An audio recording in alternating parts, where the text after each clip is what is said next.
Hey, Mike. Hey, Just first of all, any update on Carly?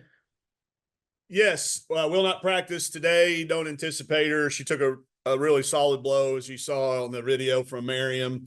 Um, just one of those freak kind of deals. Took a shot to the nose. Tried to play with the mask. It was very, very uncomfortable. She was not feeling well.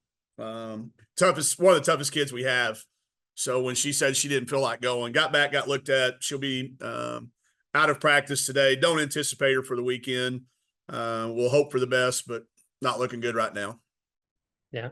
And then any update, I guess, on Talia? She practiced with contact a day last week and one day without. So today will be day 2 of contact. We'll start to ramp her back up. Anticipate having her available for the week for Thursday. Awesome. Sailor, go ahead and give you Sailor too. Sailor's going to be day to day. We started implemented a kind of a 3-month finish the season calendar down to the day, down to the hour, and obviously it worked. She feels really good about how it got started after last week, how she played and how she felt. So we'll just continue to go down that, knowing that it's going to be still a day to day pain management with her, and try to maximize minutes, for all of our kids, but specifically with her. Yeah, and I guess how good do you have to feel about just I know keep on having some issues, Carly's like the next one, but you've had so many players step up and y'all been able to have some great games, down some people. Yeah. I think it validates kind of how we prepare and how we build the thing. You keep, Carly Johnson, I said it for months. She's right there in that cusp of being able to break into the lineup. And, I know some people play 10 people about equal minutes. I've never, it doesn't happen in women's basketball. I mean, just go down the top 25 and you look at how many people they're playing 7, 8. And I've kind of bought into that theory. I've stuck with it. It's hard on that kid in that 8, 9 spot. But Carly came into this program, knowing that she was going to be a good player on a great team, we hoped. And that's exactly what she's been. She stayed ready. It's a hard, hard place to live. We've had some kids that didn't like it and they've left. I mean, you can chronicle it if you like. Those kids in those spots as freshmen and sophomore, they have to make a decision. Is it worth it? Do I go try something different? She's decided it was worth it and has made the most for our opportunity. She's a playbook. She and Carly both. They're both stories that, people ought to be talking about because every team has players like this. And it's a great example of if you stay ready, you don't have to get ready, what happens when your number gets called. So I've had a lot of high school coaches reach out. I've had a lot of coaches from other programs reach out and, talk about how those kids have excelled when their number was called. And I think it's a testament to our team, our players on keeping those kids ready. I mean, all you have to do is follow social media to see how excited our kids are for those players when their opportunity comes. So it does make you feel good. It makes you feel validated in how you go about building things. And I think it speaks really a lot of volume to our kids, the type of kids that we have in our program. Yeah, I think I'm the only one asking questions, so I'll keep going. Keep rolling. Yeah, I going back and watching the past 2 games, I mean, it just really stood out to me watching. It felt like after anybody did something really good, just like the on-court like body language and celebrations among teammates. I know whenever Jenna hit her three, it was really good. When Sailor hit some, I was just wondering if that's just kind of the personality of the team coming out, or is that something that stressed just the good body language like that? I mean, it's we have 8 things that we judge every practice on, and we call it powerful. Body language doesn't always has to be positive. I mean, if you feel bad, I don't want you to act. I don't want you to fake it. I want it to be authentic. And that's what those kids have. They're authentic with it. They are genuinely pulling for each other. I think it's something we have had. But I mean, again, because we live in the reality world, let's talk about it. It's because we're winning. It's a lot easier to do when things are going your way. It's really hard to do when adversity hits. And we've been through enough adversity. I think when those moments come, we want to celebrate them as they happen. You have to celebrate them. We do talk about how your brain keeps score. And if you don't celebrate those moments, man, your brain goes away on you. So we've been very intentional on making sure we clip all those things and make sure they see them. I've never coached a team that played good that didn't feel good. So we're trying to do everything we can to highlight the positives while still learning from our mistakes and learning from the things that we do wrong. But there is, and a lot of it does have to do with winning. But even through, I mean, this is the first streak we've been on in a while. I mean, 2 games doesn't really make a streak, but we've been going back and forth, back and forth.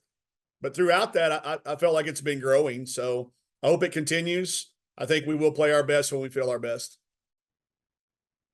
And then I know you have a lot of respect for Christy Curry and both her and Coach Johnny Harris. Just I Yeah. guess playing both of them this week, what are some things you like about both of them that you appreciate? Well, with Christy, it goes back to when I first got started. And I think most of us coaches that, the people that how they treated us, Christy never looked down upon me as a young assistant. She was always open to conversation, to opinions on the road. She has been somebody that JC and I talked to. Her and Kelly are married and have a family, so we have huddled up with them at Final Fours and at the SEC meetings to talk about the challenges of a married couple working together. So she just always is very genuine. She's so underrated too. When you look at the number of career wins versus ranked teams, the number of career wins versus teams that make the NCAA tournament, she's in the top 10 of those categories. And I guarantee you'd win a bar bet. I'm her biggest advocate when it comes to those things because her name doesn't get talked about enough. Some of the things that she's done along the way, and Alabama's a really tough place to be something other than a football coach. And she's kept that team competitive. They get to the NCAA tournament. Within the SEC, getting to the NCAA tournament 2 or 3 years out of 5 is a really hard thing to do, and she's done that in a really tough place. In our meetings, she's always for her players. She's a strong advocate for our game. So I just think she's often overlooked when it comes to talking about some of the best in the country. Then, the things I learned from Johnny, because I would sit in her office and watch her recruit and just overhear her talking on the phone to recruits, the different times that we've worked together in the same office. And then since coming up, she spent a lot of time with Coach Blair, and there's kind of a fraternity of people that have their Blairisms, things that we've all endured having to be a part of a Gary Blair staff. So we've shared in those moments. She knows my kids. We share a love of guitars. She's taken the guitar up and has become quite a good player. We talk about a lot of things that aren't basketball related, but also too, she's one that, she will call about scheduling. She knows it's something I cover. And from talking in meetings, she's always had good advice. And now that she's a head coach, a lot of times when you have a relationship as assistant coaches, it kind of goes away when you both get to be head coaches because you're recruiting the same kids. But that hasn't changed with Johnny. Johnny's consistent from when she worked with Coach Horton at West Ark to all the stops that she's been along the way. She's been very consistent with who she is, and I appreciate that about how she goes about doing it. I pull for her every time we're not playing, certainly in the non-conference to win them all. And then when we have to play, we've been down to the wire the last 2 years. I mean, they've both been Ramirez hits a shot here at the buzzer a couple of years ago, and then last year we went in a crazy comeback. So I don't expect anything else out of it. Her team's playing probably the best they've played since she's been there. Their crowds are coming out. I'm glad we got them at home. Yeah, what do you think that last time against Alabama, maybe in hindsight, were some of the things you were proudest of what y'all did well, and maybe some things that, going into this game again this week, you might expect some adjustments made and you'll have to figure we got to guard them a little bit better. I mean, going back and looking at the film, I left the game, and like I've always told y'all, it's usually not ever as good as you think or as bad as you think. And we won the game, so I felt really good on the way. And then I started watching. They just missed some shots. I'm not sure we made them miss. So I think those are shots that they're capable of hitting. We didn't do a very good job on Sarah Ashley Barker, and it's going to be hard to do because she's really playing at a high level this season. But I look back at watching that film, and even though we won, we shot it well.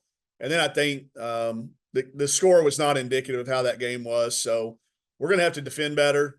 Offensively, we're going to prepare for the zone. They really stifled us when they went to the zone. We turned it over a few times. I would anticipate we'll have to be better against the zone. Again, knowing Christy and her staff, they're not going to try the same thing and expect a different result. We're going to see something different. So we'll have to be better on both sides of the ball. We got off to a horrendous start down there. I was disappointed with that, but proud of our bounce back and our finish. But I think at home, our crowd can make such a difference. And if we get off to a great start, just like we did against Kentucky, we won that game in the first 5 minutes of the game. It was pretty even after that.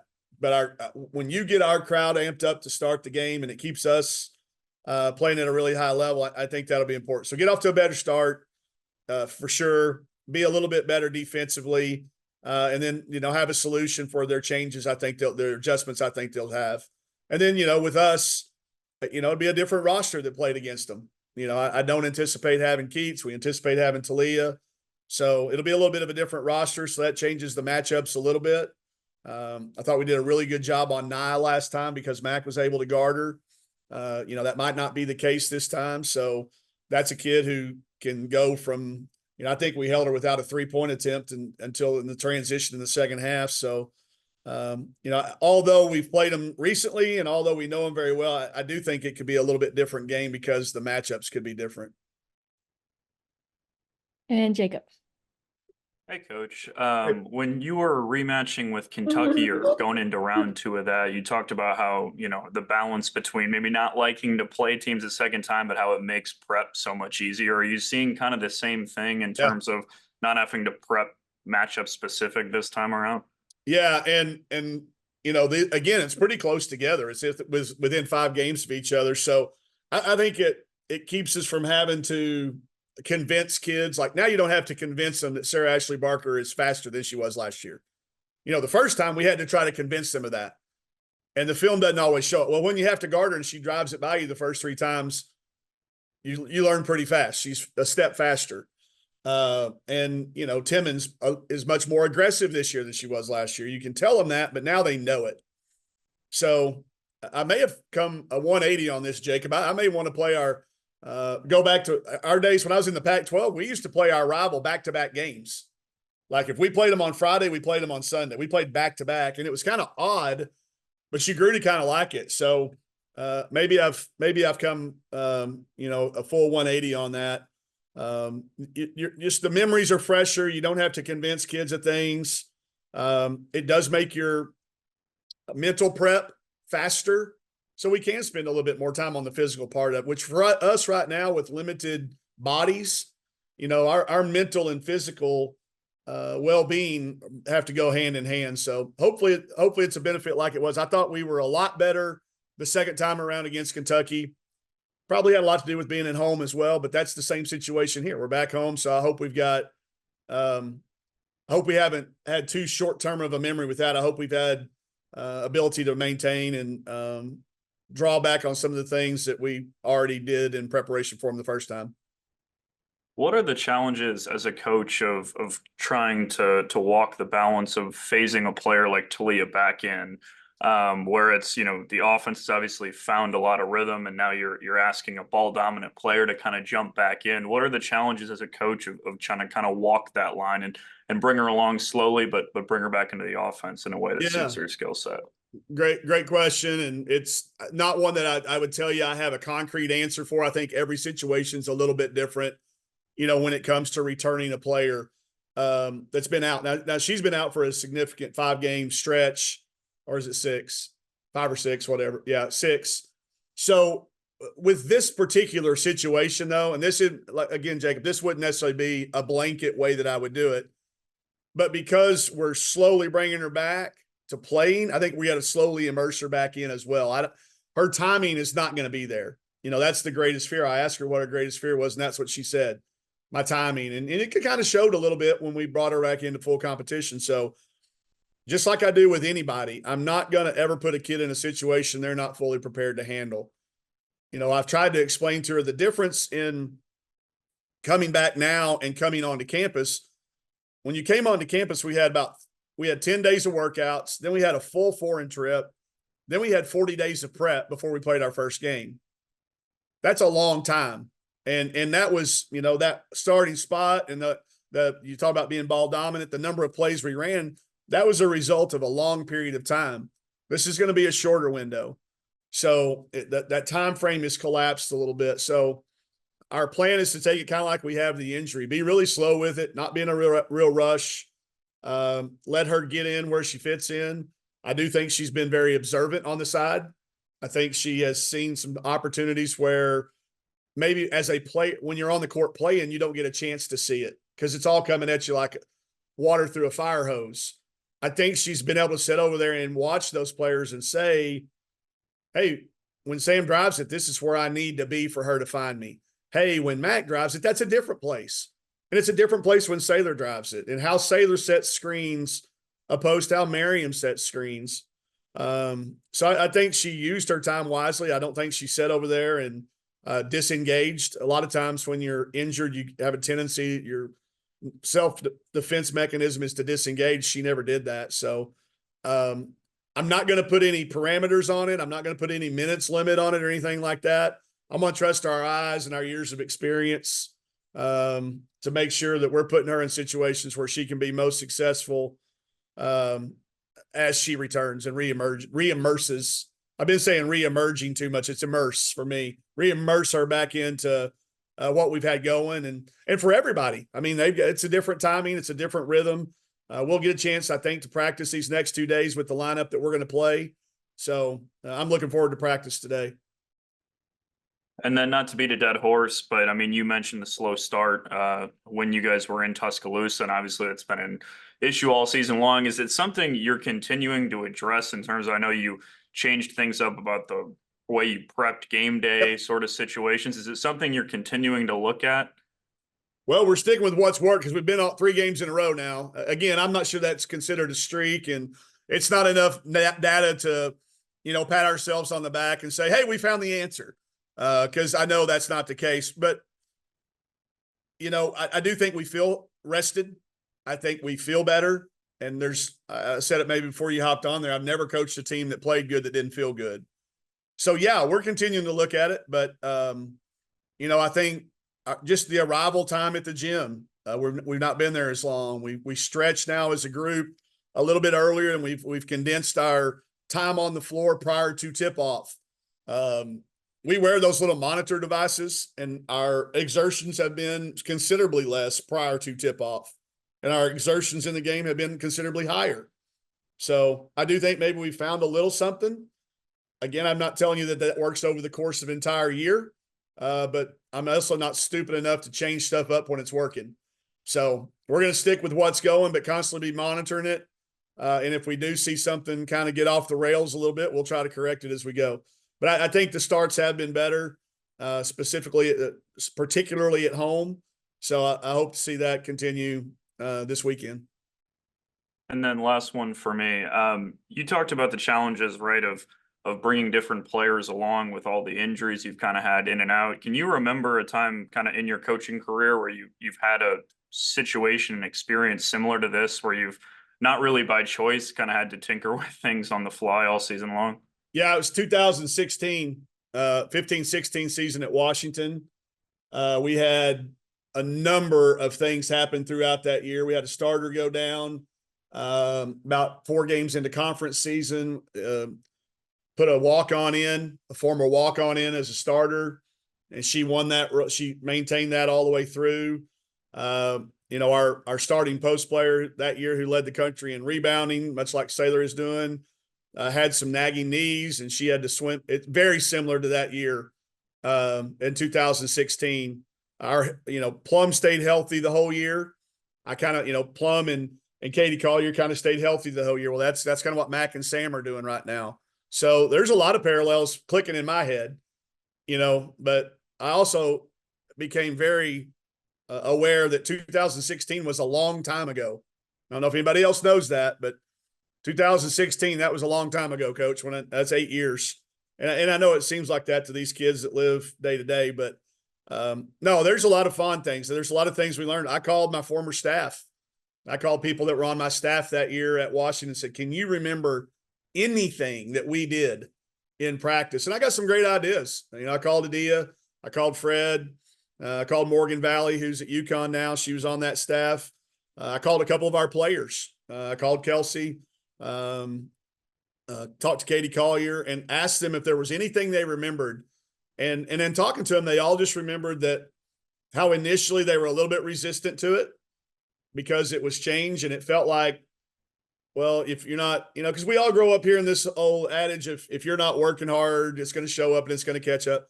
You can still work hard and work smart. And I think that's what we started doing.